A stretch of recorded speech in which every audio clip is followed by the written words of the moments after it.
প্রিয় শিক্ষার্থী বন্ধু, আসসালামু আলাইকুম। আজকে তোমাদের শেখাবো আমি অষ্টম শ্রেণীর গণিত 5 ক্রমে ম্যাজিক বর্গ নিয়ে আলোচনা। অর্থাৎ আমরা ম্যাজিক বর্গ নির্ণয় করা শিখব 5 ক্রমের। আর 5 ক্রমের ম্যাজিক বর্গ নির্ণয় করতে গেলে আমাদের এটা যেহেতু বিজোড় সংখ্যা, তাহলে 5 ক্রমের ম্যাজিক বর্গের সমষ্টি কত আসবে এটা আমরা জানবো আগে।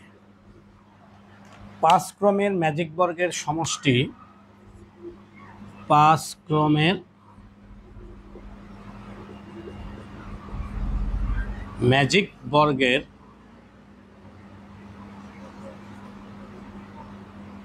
সমষ্টি হবে 5 গুণন 5 স্কোয়ার যোগ 1 ভাগ 2। তাহলে আমরা লিখতে পারি 5 গুণন 25 যোগ 1 ভাগ 2, 5 গুণন 26 ভাগ 2, 2 দ্বারা কাটলে 13 আর 5 13 65।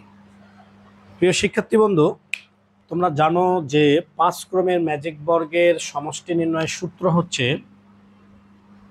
এর সমষ্টি নির্ণয়ের সূত্র n ক্রমের।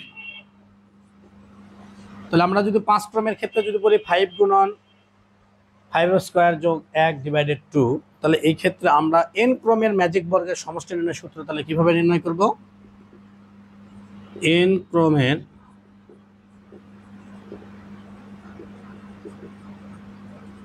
ম্যাজিক বর্গের সমষ্টি নির্ণয়ের সূত্র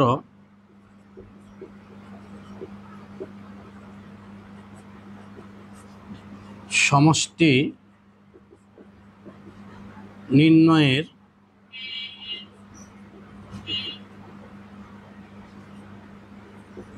সূত্র হবে n into n square plus 1 divided 2।